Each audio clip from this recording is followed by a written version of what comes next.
ಎಲ್ಲರೂ ಏನು ಮಾಡಿದ್ರು ಅಂದ್ರೆ ಇಲ್ಲಿಯವರೆಗೆ ಮನುಷ್ಯರ ಕುರಿತು ಕಾರ್ಯಕ್ರಮ ಕೊಟ್ಟರು. ಯಾರ ಕುರಿತು? ಮನುಷ್ಯರ ಕುರಿತು ಕಾರ್ಯಕ್ರಮವನ್ನು ನೀಡಿದರು. ನಾನು ವಿಶೇಷವಾಗಿ ಪ್ರಕೃತಿಯೊಂದಿಗೆ ಇರುವಂತಹ ಕೆಲವು ಪ್ರಾಣಿ ಪಕ್ಷಿ ವಾಹನಗಳ ಧ್ವನಿ ಅನುಕರಣೆಯನ್ನು ತರುವುದರ ಮುಖಾಂತರ ಹಾಗೂ ಅವುಗಳಲ್ಲಿ ನಡೆಯುವಂತಹ ಹಾಸ್ಯ ಪ್ರಸಂಗಗಳನ್ನು ಕಥಾನಕ ರೂಪದಲ್ಲಿ ತೆಗೆದುಕೊಂಡು ಬಂದು ಇದನ್ನು ನಾನು ಪ್ರೌಢಶಾಲೆಯಲ್ಲಿದ್ದಾಗ 2010ರಲ್ಲಿ ನಡೆದಂತಹ ರಾಜ್ಯ ಮಟ್ಟದ ಪ್ರತಿಭಾ ಕಾರಂಜಿಯಲ್ಲಿ ಮಿಮಿಕ್ರಿ ಸ್ಪರ್ಧೆಯಲ್ಲಿ ಬೆಳಗಾವಿ ಜಿಲ್ಲೆಯಿಂದ ಸ್ಪರ್ಧಿಸಿ ರಾಜ್ಯಕ್ಕೆ ಪ್ರಥಮ ಸ್ಥಾನವನ್ನು ಪಡೆದಿದ್ದೇನಂತ ಹೇಳಕ್ಕೆ ಖುಷಿಯಾಗತ್ತಂತ ಹೇಳ್ತಾ, ಇನ್ನೊಂದು ನಾನು ಒಂದಿಷ್ಟು ಹಾಸ್ಯ ಪ್ರಸಂಗಗಳಂತ ಮುಂತಗೊಂಡ್ಬರ್ತೀನಿ. ವಿಶೇಷವಾಗಿ ಎಲ್ಲರ ಜೀವನದಲ್ಲಿ ನಡೆಯುವಂತಹ ಕೆಲವು ಹಾಸ್ಯ ಪ್ರಸಂಗಗಳನ್ನು ಎಲ್ಲ ಬಹಳ ದೊಡ್ಡ ನಗೆ ಕಲಾ, ಅದೇ ರೀತಿಯಾಗಿ ಜೀವನ ಸಾಹಸರು ಕೂಡ ಜಾನಪದದಲ್ಲಿ ಹಾಸ್ಯವನ್ನು ತಗೊಂಡ್ಬರ್ತಾರೆ. ನಾನು ಪ್ರಾಣಿ ಪಕ್ಷಿ ವಾಹನಗಳಲ್ಲಿ ಒಂದು ಮಿಮಿಕ್ರಿ ಮತ್ತು ಹಾಸ್ಯ ಪ್ರಸಂಗಗಳನ್ನ ತಗೊಂಡ್ಬರುವಂಥ ಪ್ರಯತ್ನವನ್ನು ಮಾಡ್ತಾ ಇರ್ತೀನಿ. ನೋಡಿ, ಜೀವನದಲ್ಲಿ ಹೈಟ್ ಇದ್ರೂ ಪ್ರಾಬ್ಲಮ್ಮೇ, ಗಿಡ್ಡಿದ್ರೂ ಪ್ರಾಬ್ಲಮ್. ಜೀವನದೊಳಗೆ ಹೈಟ್ ಇದ್ರೂ ಪ್ರಾಬ್ಲಮ್, ಗಿಡ್ಡಿದ್ರೂ ಪ್ರಾಬ್ಲಮ್. ನೋಡ್ರಿ, ನಿಮಗೆ ಹೈಟ್ ಇದ್ದವ್ರಿಗೆ ಲಾಭ ಆಗ್ಯದೋ ಅಥವಾ ನಷ್ಟ ಆಗ್ಯದೋ ನಮಗೆ ಗೊತ್ತಿಲ್ಲ. ಆದರೆ ನಮಗೆ ಈ ಗಿಡ್ಡ ಇರೋದ್ರಿಂದ ಒಂದು ಲಾಭ ಆಗ್ಯದ. ಅದು ಏನು ಲಾಭ ಆಗ್ಯದ ಅಂದರೆ, ನಮ್ಮದು ಎಲ್ಲೋ ಹೋದರೂ ಖರ್ಚು ಕಡಿಮೆ ಇರ್ತದೆ. ಎಲ್ಲಿ ಹೋದ್ರೂ ಖರ್ಚು ಕಡಿಮೆ ಇರ್ತದೆ ನಮ್ಗೆ. ಅದು ಹೆಂಗಂದ್ರೆ ನೋಡ್ರಿ, ನೀವು ಏನು ಮಾಡ್ತೀರಂದ್ರೆ ಬಟ್ಟೆ ಹೊಲಿಸ್ಬೇಕಾದ್ರೆ 2 metre pant piece 2 piece cut ಮಾಡಿಸ್ಬಿಡ್ತೀರಿ. ನಾವೇನು ಹಂಗಿಲ್ಲ, 1.5 ಮೀಟರ್ದಲ್ಲಿ ಪ್ಯಾಂಟು ಶರ್ಟು ರೆಡಿ ಮಾಡಿಸ್ಬಿಡ್ತೀವಿ ನಾವು. ಇನ್ನೊಂದು ಏನಪ್ಪ ನಮಗೆ ಲಾಭ ಅಂದರೆ, ಕೊಳ್ಳಗಿದ್ದವರು ಇರೋದ್ರಿಂದ ಬಸ್ನಲ್ಲಿ ಹೋಗಬೇಕಾದ್ರೆ ನಮಗೆ ಯಾರೂ ಟಿಕೆಟ್ ತಗೋ ಅಂತ ಕೇಳಂಗೇ ಇಲ್ಲ. ಅದು ಯಾವುದೋ ಕಾನ್ವೆಂಟಕ್ಕೆ ಹೋಗೋ ಹುಡುಗಿರ್ಬೇಕಂತ ತಿಳ್ಕೊಂಡು ಕಂಡಕ್ಟರ್ ಮುಂದಕ್ಕೆ ಹೋಗಿಬಿಡ್ತಾರೋ, ನಾವು ಟಿಕೆಟ್ ತೆಗೆಸಲ್ದೆ ಪ್ರಯಾಣ ಮಾಡ್ಕೊಂಡು ಸುಮ್ಮನೆ ಮನೆಗೆ ಬಂದ್ಬಿಡ್ತೀವಿ. ಇನ್ನೊಂದು ನಮಗೆ ಬಸ್ನಲ್ಲಿ ಏನು ಲಾಭ ಅಂದರೆ, ಬಸ್ಸು ರಶ್ ಇದ್ರೆ ನಮಗೆ ಸೀಟ್ ಸಿಗೋದಿಲ್ಲ ಅಂತ ತಿಳ್ಕೊಬೇಡ್ರಿ. ಯಾರಾದರೂ ತೊಡೆ ಮ್ಯಾಲ ಕರ್ಕೊಂಡು ಕುಂತು ಬಿಡ್ತಾರ. ಅಯ್ಯಪ್ಪಿ ಒಬ್ಬ ಬಂದು ಯಾರು ಬಂದಿಲ್ಲ ಹಂಗೆಲ್ಲ ನಿಂತ್ಕೋಬಾರ್ದು ಅಂತ ಕರ್ಕೊಂಡು ಕುಂತು ಬಿಡ್ತಾರ. ನಿಜವಾಗಲೂ ಹೇಳ್ತೀನಿ, ಮುಂದೆ ಒಂದು ಘಟನೆ ಆಯಿತು. ಮನೆಯಲ್ಲಿ ಪರ್ಸ್ ಬಿಟ್ಟು ಬಂದುಬಿಟ್ಟಿದ್ದಾರೆ, ಹಂಗೆ ಬಸ್ ಹತ್ಬಿಟ್ಟಿನಿ. ಬಸ್ನಲ್ಲಿ ಹೋಗಬೇಕಾದ್ರೆ ಬಸ್ಸು ರಶ್ ಇತ್ತು. ಕಂಡಕ್ಟರ್ ಟಿಕೆಟ್ ತಗೊಂತ ನಮ್ಮ ಹತ್ರನ ಬರ್ತಿದ್ದ. ಕಿಸೆದಲ್ಲಿ ಕೈ ಹಾಕ್ತೀನಿ, 1 ರೂಪಾಯಿನೂ ಸಿಗ್ತಾ ಇಲ್ಲ. ಏನು ಮಾಡಿದೆ ಅಂದರೆ, ಒಂದು ಉಪಾಯ ಮಾಡಿದೆ ನಾನು. ಬಾಜು ಒಬ್ಬರು ತಾಯಂದ್ರು ಕುಂತಿದ್ರು, ಅವ್ರನ್ನ ವಿನಂತಿ ಮಾಡ್ಕೊಂಡೆ, ಅಕ್ಕೋರ್ರೆ ನಮಗೆ ನೀವು ತಾಯಿ ಇದ್ದಂಗೆ, ಹೆಂಗಾದರೂ ಮಾಡಿ ಕಂಡಕ್ಟರ್ ಅವರಿಂದ ಬಚಾವ್ ಮಾಡ್ರಿ ಅಂದೆ. ಅವ್ರು ಅಂದರು, ಯಪ್ಪ ನನ್ನ ಮಗ ಇದ್ದಂಗಂತ ಬಾಜು ಕರ್ಕೊಂಡು ಕುಂತು ಬಿಟ್ರು. ಕಂಡಕ್ಟರ್ ಹತ್ರ ಬರ್ತಿದ್ದಂಗೆ ನಾ ಏನು ಮಾಡಿದೆ ಅಂದರೆ, ಅವರು ಟಿಕೆಟ್ ತೆಗೆಸ್ಬಾರ್ದು, ನಾನು ತೆಗೆಸ್ಬಾರ್ದು. ಒಂದು ಉಪಾಯ ಮಾಡಿದೆ. ಏನು? ಕಂಡಕ್ಟರ್ ಟಿಕೆಟ್ ತಕ್ಕೊಂತ ಹತ್ರ ಬರ್ತಿದ್ರು, ನಾ ಶುರು ಮಾಡಿದೆ. ಏನು?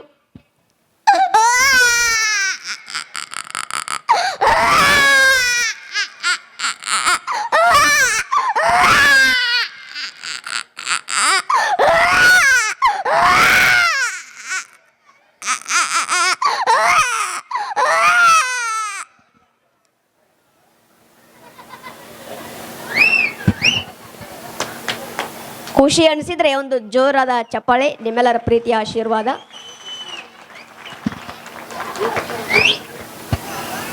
ಹಿಂಗ್ ಮಾಡಿದ ತಕ್ಷಣ ಕಂಡಕ್ಟರ್ ಅಂದ್ರು, ಎಷ್ಟು ಕೂರ್ಸೋದು, ಅದಕ್ಕೆ ಏನಾರ ಬಿಸ್ಕೆಟ್ ಏನಾರು ತಿನ್ನಿಸೋದಕ್ಕೆ, ಹಾಲಿಗೆ ಏನಾರು ಇದ್ರೆ ಕೂಡಿಸೋದಕ್ಕೆ ಎಷ್ಟು ಉದುರ್ತದೆ ಅದು ಕೂಸು. ನಿನ್ನ ಹತ್ರ ದುಡ್ಡು ಇರ್ಲಿಲ್ಲ ಅಂದ್ರೆ ನಮ್ಮ ಹತ್ರ ಅದಾವ ಅಂತ ನಮಗ 100 ರೂಪಾಯಿ ಕೊಟ್ಟು ಹೋಗ್ಬಿಟ್ರು ಅವ್ರು. ಅದು ಬಸ್ ಚಾರ್ಜ್ ರೀ 110 ರೂಪಾಯಿ ಇತ್ತು. ಅವ್ರು ಕೊಟ್ಟದ್ದು 100 ರೂಪಾಯಿ, 210 ರೂಪಾಯಿ ಪ್ರಾಫಿಟ್ ಆಯಿತು. ಹೀಗೆ ನಮ್ಮ ಮೇಲೆ ನಾವೇ ಹಾಸ್ಯವನ್ನು ಮಾಡ್ತಾ ಜನರನ್ನು ನಗಿಸುವಂಥ ಪ್ರಯತ್ನವನ್ನು ಮಾಡ್ತಿರ್ತೀವಿ. ಈಗ ನೇರವಾಗಿ ಆ ಮಿಮಿಕ್ರಿ ಕಡೆ ಬರ್ತಾ ಇದ್ದೀನಿ. ಪ್ರಕೃತಿಯ ನಿಯಮದ ಪ್ರಕಾರ ಬೆಳಿಗ್ಗೆ ಎದ್ದ ತಕ್ಷಣ ಏನು ಕೂಗ್ತದ? ಕೋಳಿ ಅಲ್ಲ, ಹುಂಜ ಕೂಗ್ತದ. ಹುಂಜ ಬೇರೆ ಯಾರು ಗೊತ್ತೈತ್ರಿ? ಹುಂಜ ಬೇರೆ ಯಾರು ಅಲ್ಲ, ಕೋಳಿಯ ಗಂಡ. ಅವು ಮದುವೆ ಆಗಿರ್ತಾವ. ಹುಂಜ ಯಾವ ರೀತಿ ಕೂಗ್ತಾನೆ ಮಿಮಿಕ್ರಿ ಪ್ರದರ್ಶನವನ್ನ ಮಾಡ್ತಾ ಇದ್ದೀನಿ. ತಮಗೇನಾದ್ರೂ ಮಿಮಿಕ್ರಿ ಸರಿ ಅನಿಸಿದ್ರೆ ಒಂದು ಜೋರಾದ ಚಪ್ಪಾಳೆ. ಆ ಹುಂಜ ಯಾವ ರೀತಿ ಕೂಗ್ತದ?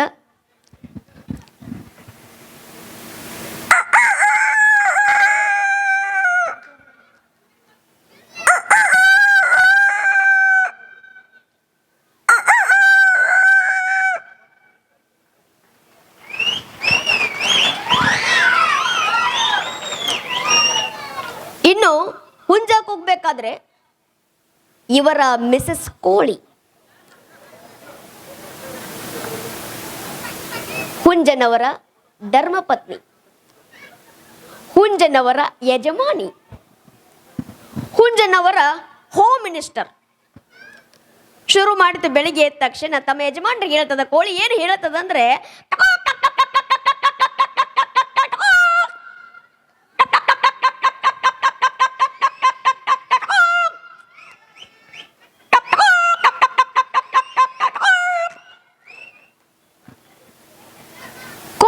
ಬೇಕಾದ್ರೆ ಈ ಹುಂಜ ಕೋಳಿಯವರ ಪುತ್ರ ಪುತ್ರಿಯರು ಇವು ಶುರು ಮಾಡಿದ್ರು.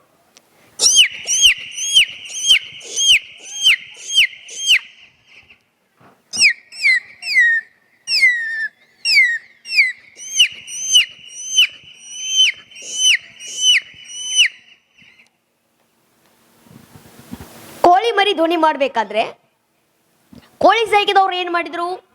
ಕೋಳಿ ಗೂಡ ಬಾಗಿಲವನ್ನು ತೆಗೆದ್ರು. ಹುಂಜ ಎಲ್ಲಿ ಹೋಯ್ತಂದ್ರೆ ತಿಪ್ಪೆಗೆ ಅದ್ರು ಬಿಸ್ನೆಸ್. ತಿಪ್ಪೆಯನ್ನು ಹಾಕಿದ್ರಿ ರೋಡ್ ತುಂಬ ಸಾಫ್ ಮಾಡಿಬಿಡ್ತಾವು ಎಲ್ಲ ತಿಪ್ಪೆ ಕಸವನ್ನ. ಈ ಹುಂಜ ತಿಪ್ಪೆಯನ್ನು ಕೆದರಿ ಕೋಳಿಯನ್ನು ಕರಿತದ. ನೋಡಿ, ಯಾವುದೇ ಗಂಡು ಪಕ್ಷಿ ಆಗಲಿ ಹೆಣ್ಣು ಪಕ್ಷಿ ಮೇಲೆ ಬಹಳ ಪ್ರೀತಿ ಇರ್ತದ. ಪ್ರಾಣಿ ಒಳಗೆ ಮನುಷ್ಯರೇನು ಗೊತ್ತಿಲ್ಲ ನನಗೆ, ಏನು ಪ್ರೀತಿಯಿಂದ ಹೇಳ್ತಾರೋ ಏನು ಬೇಸರಕ್ಕಿಂದ ಹೇಳ್ತಾರೋ ಗೊತ್ತಿಲ್ಲ. ಆದರೆ ಹುಂಜ ತಿಪ್ಪೆಯನ್ನು ಕೆದರಿ ಬಾಯಲ್ಲಿ ಕಾಳು ತಗೊಂಡ ಕೋಳಿಗೆ ತಿನ್ನಿಸಿ ತಾವು ಉಪವಾಸ ತಿರುಗಾಡುವಂತ ನಾವು ಘಟನೆ ನೋಡ್ತಿರ್ತೀವಿ. ಹುಂಜ ಕೋಳಿಯನ್ನು ಯಾವ ರೀತಿ ಕರಿತದ?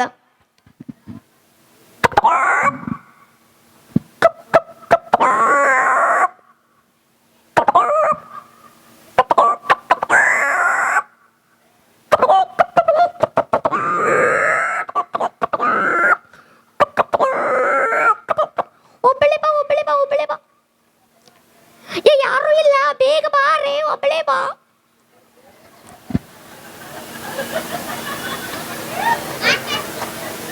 ಯಾಕೆ ಆ ರೀತಿ ಹುಂಜ ಕರಿತದ ಅಂದ್ರೆ, ಹುಂಜಿಗೆ 100 ಹೆಂಡತಿಯರು ಇರ್ತಾರ, ಹುಂಜ ಮಾತ್ರ ಒಂದೇ ಇರ್ತದ. ಹೀಗಾಗಿ ಹುಂಜ ಕೋಳಿಗಳ ಜೀವನ ಈ ರೀತಿ ನಡೀತಿರ್ಬೇಕಾದ್ರೆ ಇನ್ನೊಂದು ವಿಶೇಷವಾಗಿ ಈ ನಾಯಿಗಳ ಜಗಳ. ಯಾಕಂದ್ರೆ ನಾವು ಮನುಷ್ಯರು ಕೆಲವು ಪ್ರಾಣಿಗಳಿಂದ ಕಲಿತಿರ್ತೀವಿ. ಸಹಜವಾಗಿ ಹೇಳ್ಬೇಕಂದ್ರೆ ಹದ್ದಿನ ನೋಡೋದ್ರಲ್ಲಿ ಕಲಿಯೋದೊಂದಿದೆ, ನಾಯಿನ ನೋಡಿ ಒಂದು ಕಲಿಯೋದಿದೆ. ಹೀಗೆ ವಿಶೇಷವಾಗಿ ನಮ್ಗೆ ಉದಾಹರಣೆಗಳನ್ನು ಹೇಳ್ತಿರ್ತಾರೆ, ಯಾವುದೋ ನೀತಿ ಕಥೆಗಳಲ್ಲಿ ಆಗಿರ್ಬೋದು. ಹದ್ದು ತಾವು ಒಂದೇ ಬದುಕ್ತಿರ್ತದ, ಒಂಟಿಯಾಗಿ ಯಾವ ರೀತಿ ಜೀವನವನ್ನು ಸಾಗಿಸಬೇಕು, ಒಬ್ಬನೇ ಯಾವ ರೀತಿ ಬದುಕಬೇಕು, ಹುಲಿಯನ್ನು ನೋಡಿ ಕಲಿಯುವಂಥದ್ದು ಇರ್ತದ. ಈ ರೀತಿಯಾಗಿ ಈ ನಾಯಿಗಳೇನಂದ್ರೆ ಅದರೊಂದು ವಿಶೇಷ ಏನಂದ್ರೆ, ಒಂದು ನಾಯಿ ಕಂಡ್ರೆ ಒಂದು ನಾಯಿಗೆ ಆಗಿ ಬರೋದಿಲ್ಲ. ನಾವು ಮನುಷ್ಯರು ಏನು ಮಾಡ್ತೀವಿ ಅಂದರೆ ಸಹಾಯ ಸಹಕಾರದಿಂದ ಎಲ್ಲರೂ ಸೇರ್ಕೊಂಡು ಅನ್ಯೋನ್ಯವಾಗಿ ಬದುಕ್ತಿರ್ತೀವಿ. ಆದರೆ ನಾಯಿಗಳಾಗಿ ಬದುಕಲ್ಲ. ಒಂದು ನಾಯಿ ಕಂಡ್ರೆ ಒಂದು ನಾಯಿಗೆ ಆಗಿ ಬರಲ್ಲ. ಒಂದು ಏನಾಯಿತು ಒಂದು ಘಟನೆ ಅಂದರೆ, ಇವ್ರ ಮನೆ ಹತ್ರ ಆ ನಾಯಿ ಹೋಗಿತ್ತು. ಆ ನಾಯಿ ಎಲ್ಲ ಓಣೆ ನಾಯಿಗಳೆಲ್ಲ ಸೇರಿಕೊಂಡು ಆಟಾಡಿಸ್ಕೊಂಡು ಕಡ್ದು ಬಿಟ್ಟಿದ್ವು. ಆ ನಾಯಿ ಹೇಳಿತ್ತು, ನಮ್ಮ ಮನೆ ಹತ್ರ ಬಾ, ನೀನು ನೋಡ್ಕೊತೀನಿ ಅಂತ ಹೇಳಿ. ಅವಾಗ ಏನು ಕಡ್ದಿರೋ ನಾಯಿ ಅವ್ರ ಮನೆ ಮುಂದ್ಗಡೆ ಹೋಗ್ಬೇಕಾದ್ರೆ ಕಡಿಸಿಕೊಂಡಿರುವ ನಾಯಿ ಜಗಳವನ್ನ ಮಾಡ್ತದೆ. ಯಾವ ರೀತಿ ಬೈದಾಡ್ತಾವ ಅವು? ಮನುಷ್ಯರ ತರ ಬೈದಾಡ್ತವೆ. ಯಾವ ರೀತಿ ಶುರು ಮಾಡ್ತದ ಒಂದು ನಾಯಿ?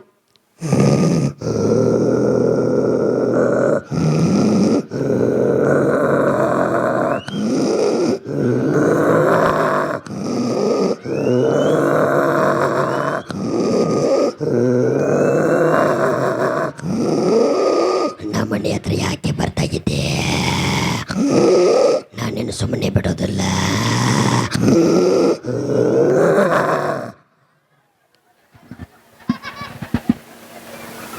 ಈ ರೀತಿಯಾಗಿ ಆ ನಾಯಿ, ಕಡಿಸಿಕೊಂಡಿರೋ ನಾಯಿ ಬೈತಿತ್ತು.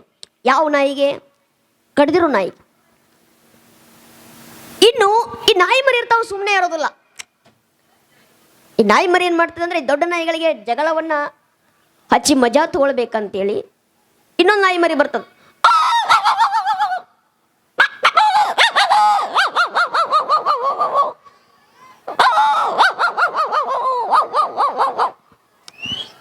ಈ ರೀತಿಯಾಗಿ ನಾಯಿಗಳ ಜೀವನ ನಡಿಬೇಕಾದ್ರೆ ಇನ್ನೊಂದು ವಿಶೇಷವಾಗಿ ಆಂಬುಲೆನ್ಸ್ಗಳ ಧ್ವನಿಯನ್ನು ತಗೊಂಬರ್ತೀನಿ. ತಮಗೇನಾದ್ರೂ ಮಿಮಿಕ್ರಿ ಸರಿ ಅನಿಸಿದ್ರೆ ಒಂದು ಜೋರಾದ ಚಪ್ಪಾಳೆ. ಬೆಂಕಿ ಹತ್ತಿದಾಗ ಯಾವ ವಾಹನ ಬರ್ತದ? ಅಗ್ನಿಶಾಮಕ ವಾಹನ. ಫೋನ್ ಮಾಡಿದ ತಕ್ಷಣ ನಮ್ಮ ರಕ್ಷಣೆಯಾಗಿ ಬರ್ತಾರೆ. ಆ ವಾಹನದ ಒಂದು ಸೈರನ್ ಶಬ್ದ ಹೆಂಗಿರ್ತದೆ?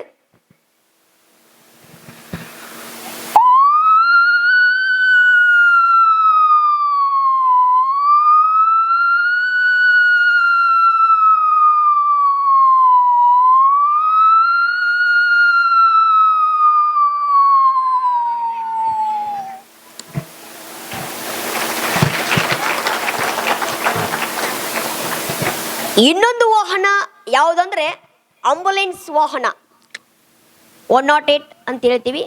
ಅದರಲ್ಲಿ ಒಂಥರ ಧ್ವನಿ ಮಾಡ್ತೀನಿ. ಯಾವ ರೀತಿ ಅಂದ್ರೆ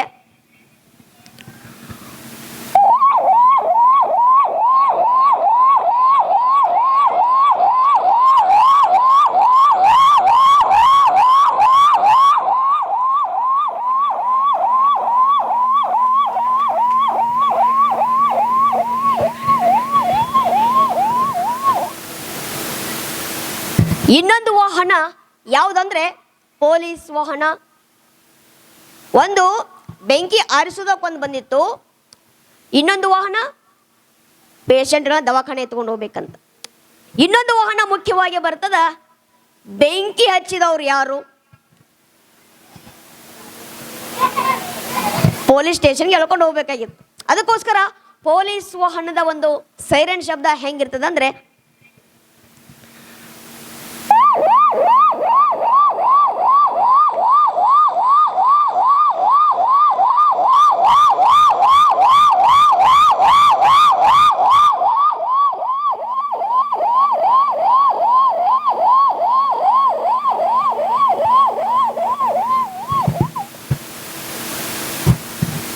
ಪೊಲೀಸ್ ವಾಹನದ ಧ್ವನಿ ಈ ರೀತಿ ಇರಬೇಕಾದ್ರೆ, ಇನ್ನೊಂದು ಈ ಮಗು ಅಳ್ತಿರ್ತಾವ ಜಾತ್ರೆ ಒಳಗೆ.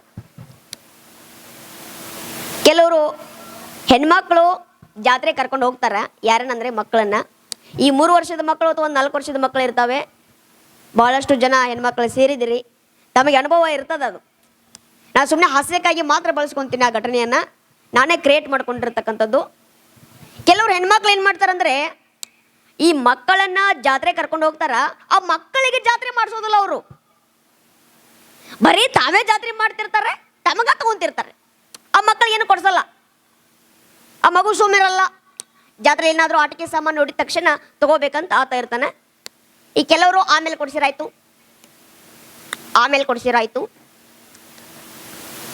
ಬಾಜು ಆ ಮಗು ಶುರು ಮಾಡ್ತಾನೆ,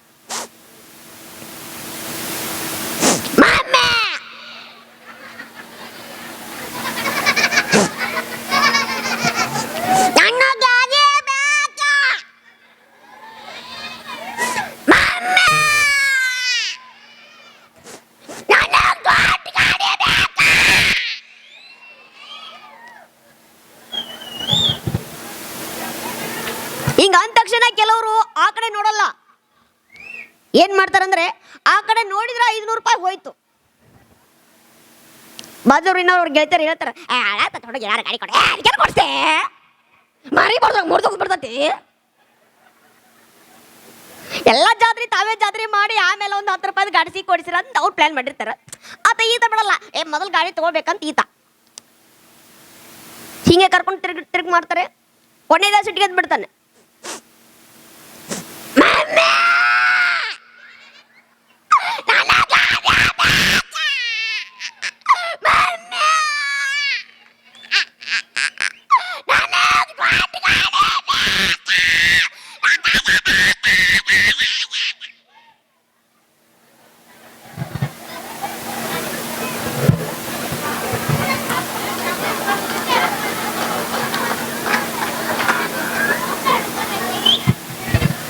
ಈ ರೀತಿ ಮಗು ಅಳ್ಬೇಕಾದ್ರೆ ಇವ್ರು ನೋಡ್ಬೇಕು, ಅವಾಗ ಬೇಜಾರಾಗ್ಬಿಡ ಸಿಟ್ಟು ಬಂದ್ಬಿಡ್ತದ. ಶುರುವಾತಿದ್ರು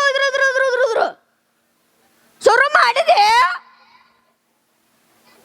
ಕೊಡ್ಸುದ್ರ ಸಂಬಂಧ ಜೀವಕ ಈ ರೀತಿ ಬೈದಿರ್ತಾರೆ ಮಕ್ಕಳನ್ನ. ಬೆಳಗಿನ ಶುರು ಮಾಡಿದ್ದೆ ಇದ್ರು ಕುಂದ್ರ ಉಳಾಲ್ತು ಉಳ ಇದಾಗೈತೆ ಇಡೀ ಜಾತ್ರೆ ಕೊಡ್ಸಕ್ ಬರ್ತದೆ.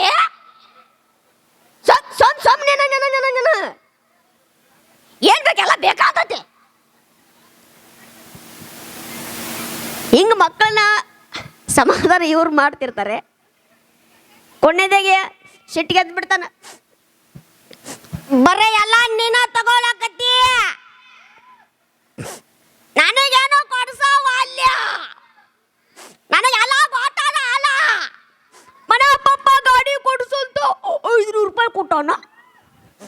ಬರೀ ಎಲ್ಲ ನೀನ ತಗೊಳಕತ್ತಿಲ್ಲ, ಬೌ ತಗೊಳ್ಳೋದು, ಆಮೇಲೆ ವೆನಿಟಿ ಬ್ಯಾಗ್ ತಗೊಳ್ಳೋದು, ಆಮೇಲೆ ಸರ ತಗೊಳ್ಳೋದು, ಬರೀ ಎಲ್ಲ ನೀನ ತಗೊಳಕತ್ತೆ, ನನಗೇನೋ ಕೊಡ್ಸವ ಅಲ್ಲ, ನನಗಾದೆ ಬೇಕಾ.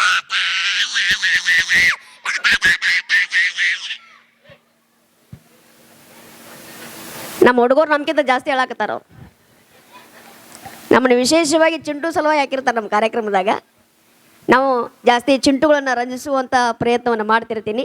ಚಿಂಟು ಟಿವಿಯಲ್ಲಿ ಕೂಡ ಒಂದು ಚೋರ್ ಗುರು ಚಂಡಾಳ ಶಿಷ್ಯ ಮತ್ತು ಕಿಲಾಡಿ ಜೋಡಿ ಅಂತಕ್ಕಂಥದ್ದು ಕಾರ್ಯಕ್ರಮವನ್ನು ಕೂಡ ನಡೆಸಿಕೊಟ್ಟಿದ್ದೀವಿ ಅಂತ ಹೇಳ್ತಾ ಇನ್ನೊಂದಿಷ್ಟು ಒಂದೆರಡು ಮಿಮಿಕ್ರಿಗಳನ್ನು ತೊಗೊಂಬರ್ತೀನಿ. ಇನ್ನು ವಿಶೇಷವಾಗಿ ಎಮ್ಮೆ ಕರು ಧ್ವನಿ ಮಾಡ್ತದೆ. ನಾನು ಕೆಲವು ಪ್ರಾಣಿಗಳ ಧ್ವನಿಯನ್ನು ಮಾಡುವುದರ ಮುಖಾಂತರ ಅವುಗಳ ಭಾಷೆಯನ್ನು ತಿಳ್ಕೊಳ್ಳುವಂಥ ಪ್ರಯತ್ನವನ್ನು ಮಾಡ್ತಿರ್ತೀನಿ ರೀ. ಈಗ ನಾಯಿಗಳು ಯಾವ ರೀತಿ ಕರಿತಾವ ಅಂದರೆ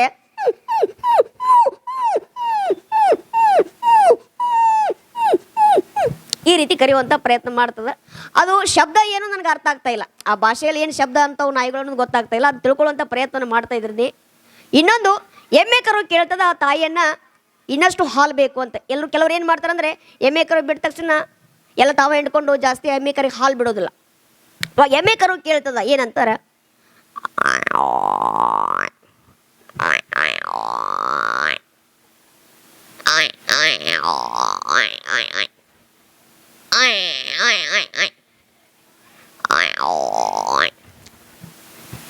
ಎಮ್ಮೆ ಕರು ಏನು ಹೇಳ್ತದಂದ್ರೆ ಇನ್ನಷ್ಟು ನಾವು ಸ್ವಲ್ಪ ಹಾಲು ಕುಡಿಬೇಕು ಬಿಡು ಅಂತ ಹೇಳ್ತಿರ್ತದ.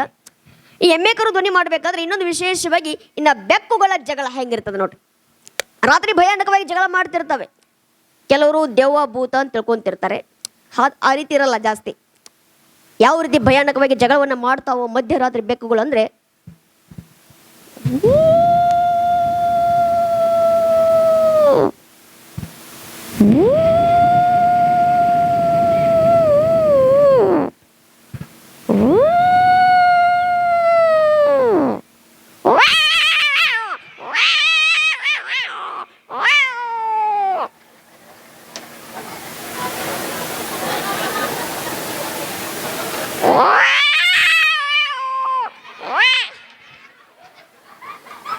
ಅಲ್ರಿ ಏನಾತ್ರಿ ಯಾರಿಗೆ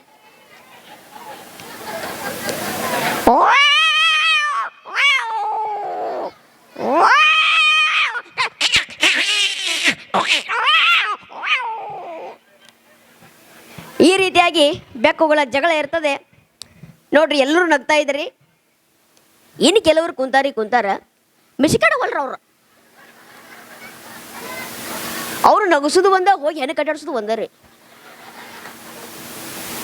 ಒಂದು ನಮನಿ ಇರ್ತಾರ್ರಿ ನೋಡ್ರಿ. ನಮ್ಮ ಹಾಸ್ಯ ಭಾಷಣಕಾರರಾಗಿರ್ತಕ್ಕಂಥ ರವಿ ಭಜಂತ್ರಿ ಸರ್ ಹೇಳು ಹಂಗೆ ಕೆಲವ್ರು ನಗಿಸೋದು ಒಂದ, ಹೋಗಿ ಹೆಣಕ ಕಟ್ಟಾಡ್ಸೋದು ಒಂದರಿ.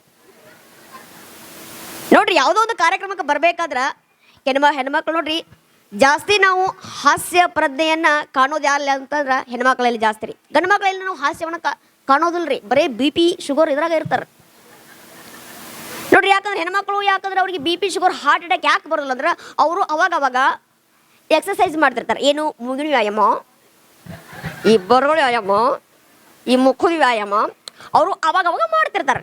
ಅವ್ರು ಒಟ್ಟ ಲಕ್ವ ಹೊಡೆಯಂಗಿಲ್ಲ, BP ಶುಗರ್ ಹಾರ್ಟ್ ಅಟ್ಯಾಕ್ ಬರೋದಿಲ್ಲ. ನಮ್ಮ ಗಂಡು ಮಕ್ಕಳು ಏನಪ್ಪ ಅಂದ್ರೆ ಏನೋ ವ್ಯಾಯಾಮ ಮಾಡಿದ್ರು ಸೀರಿಯಸ್ ಆಗಿರ್ತಕ್ಕಂಥ ವ್ಯಾಯಾಮನ ಮಾಡ್ತಿರ್ತೀವಿ ನೋಡ್ರಿ. ಯಾವುದೋ ಒಂದು ಕಾರ್ಯಕ್ರಮಕ್ಕೆ ಬರಬೇಕಾದ್ರೆ ಹಬ್ಬ ಹರಿದಿನ ಸಂಭ್ರಮ ನೋಡಬೇಕಾದ್ರೆ ಮನೆಯಲ್ಲಿ ಹೆಣ್ಮಕ್ಳ ಜಾಸ್ತಿ ರೀ ನೋಡ್ರಿ. ಅವ್ರು ಹಬ್ಬ ಬಂದು ಅಂದ್ರೆ ಏನು ಮಾಡ್ತಾರೆ ಕೆಲವರು ಹೆಣ್ಮಕ್ಳು ಅಂದರೆ ಟ್ರೆಜರಿ ಓಪನ್ ಮಾಡ್ತಾರೆ. ಅವರು ಟ್ರೆಜರಿ ಓಪನ್ ಮಾಡಿ ಇದ್ರ ಯಾವುದು ಸೀರೆ ಹೊಸದೈತಿ, ಇದ್ರ ಯಾವುದು ಸೀರೆ ಕಲರ್ ಚಂದ ಐತಿ, ಇದ್ರ ಯಾವುದು ಡಿಸೈನ್ ಚಲೋ ಐತಿ ಅಂತ ಇವ್ರು ವಿಚಾರ ಮಾಡ್ತಾರೆ. ನಾವು ಗಂಡು ಮಕ್ಕಳು ವಿಚಾರ ಮಾಡ್ತೀವ್ರಿ. ನಮ್ಮ ಹಬ್ಬ ಬಂತಪ್ಪ ಅಂದ್ರೆ ಇವರು ಟ್ರೆಜರಿ ಓಪನ್ ಮಾಡ್ರೆ ನಾವು ಟ್ರೆಜರಿ ಓಪನ್ ಮಾಡಲ್ಲ, ಗಂಟು ಕಟ್ಟಿ ಹೋಗದ ಬಿಟ್ಟಿರ್ತೀವಿ.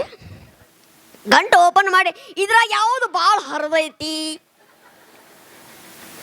ಇದ್ರ ಯಾವುದು ಭಾಳ ಹಳಿದೈತಿ, ಇದ್ರ ಯಾವುದು ಭಾಳ ಹೊಲಸಾಗೈತಿ.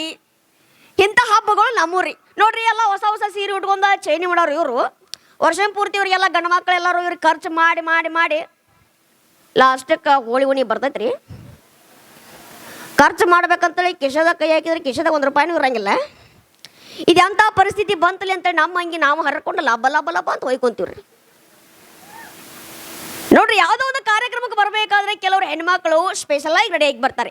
ನಾನು ಸ್ಪೆಷಲಾಗಿ ಕಾಣಬೇಕು, ಆಮೇಲೆ ಎಲ್ಲರೂ ನನ್ನೇ ಮಾತಾಡ್ತಿರ್ಬೇಕು, ಆಮೇಲೆ ಗೆಳತರು ಎಲ್ಲರೂ ಈ ಸಾರಿ ಎಲ್ಲಿ ತಗೊಂಡೆ ಅಂತ ಎಲ್ಲರೂ ಕೇಳ್ತಿರ್ಬೇಕು, ಆಮೇಲೆ ಬಾಯ್ಸ್ ಎಲ್ಲ ಹಾಗೆ ನೋಡ್ತಾ ಹೋಗ್ತಿರ್ಬೇಕು. ಈ ರೀತಿಯಾಗಿ ಕೆಲವರು ರೆಡಿಯಾಗಿ ಬಂದಿರ್ತಾರ್ರಿ. ಅವ್ರಿಗಿಂತ ಮತ್ತೊಬ್ರು ಹೆಣ್ಮಗಳು ರೆಡಿಯಾಗಿ ಬಂದ್ರಂದ್ರೆ ಈ ಹೆಣ್ಮಕ್ಳು ವ್ಯಾಯಾಮ ಶುರು ಆಗ್ತಾವ. ಏನ ಯಾವ ಸಂಘಕ್ಕ ಸೀರೆ ತಂದಾಳೆ ಯಾವ ಆಕಿ, ಸೀರೆಗೆ ಎಷ್ಟಂತ ಮಾಡಿ ₹1,15,000. ಸೀರೆಗೆ ₹1,15,000 ಅಂತೇವ. ಅದೇನು ಚಂದ ಛಾಯ ರಾಸಿ ಗೊಂಪೆಂಗ್ ಒಂದು ತಾಡಪತ್ರ ಆಗೈತಿ. ನಕ್ಲೇಸ್ ಅಂತೇವ, ನಕ್ಲೇಸ್ ಎಷ್ಟಂತ ಮಾಡಿ ₹7,00,000 ಅಂತೇವ. ಹೇಳಿ ಮಾಡ್ಸಾಳಂತ ಬೆಂಗಳೂರಾಗ. ಅದೇನು ಚಂದ ಛಾಯ ನಾಯಿ ಕಟ್ಟು ಆಗೈತಿ.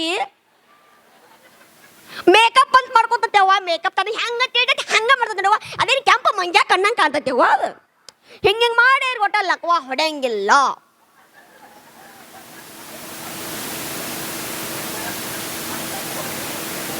ಅದ್ರಾಗ ನಮ್ಮ ಗಂಡು ಮಕ್ಕಳನ್ನ ಕೇಳಬೇಕ್ರಿ. ನಮ್ಮ ಹುಡುಗರು ಹೋಗಿರ್ತಾವ, ಏನು ಪಲ್ಸರ್ ಬೈಕ್ ತೊಗೊಂಡು ಹೋಗಿರ್ತಾವ ಕಾಲೇಜ್ ಹುಡುಗರು. ಹೊಲ್ದಾಗ ಕೆಲಸ ಏನು ಕೆಲಸ ಮಾರೇ ಜಾತ್ರೆ ಐತಿ, ವರ್ಷಕ್ಕೊಮ್ಮೆ ಬರ್ತೈತಿಪ್ಪ, ಎಂಜಾಯ್ ಮಾಡ್ಬೇಕಲ್ಲಿ ಅಂತ ಕರ್ಕೊಂಡು ಹೋಗ್ತಾರೆ. ಕರ್ಕೊಂಡು ಹೋಗ್ಬೇಕಾದ್ರೆ ಎದುರುಗಡೆ ಸುಂದರವಾಗಿರ್ತಕ್ಕಂಥ ಹುಡುಗಿ ಬಂದುಬಿಡ್ಬೇಕು. ಏನೇನು ವ್ಯಾಯಾಮ ಮಾಡಂಗಿಲ್ಲ ರೀ ನಮ್ಮ ಹುಡುಗರು. ಅಲ್ಲೇ ಕರೆಂಟ್ ಹೊಡೆದಂಗೆ ಆಗಿ ಸ್ಟ್ರಕ್ ಆಗಿ ನಿಂತು ಬಿಡ್ತಾರೆ. ಮನಸ್ಸಿನಾಗ ಮಡ್ಗಿ ತಿಂತಿರ್ತಾರೆ, ಯಾರ ಮುಂದೆ ಹೇಳಂಗಿಲ್ಲ ಅದನ್ನು. ಏನು ಮನಸ್ಸಿನಾಗ ಮಡ್ಗಿ ತಿಂತಿರ್ತಾರಪ್ಪ ನಮ್ಮ ಹುಡುಗರು ಅಂದ್ರೆ ಅವ ಏನ ಬಾರಿದಾಳೋ ಮಾರಾಯ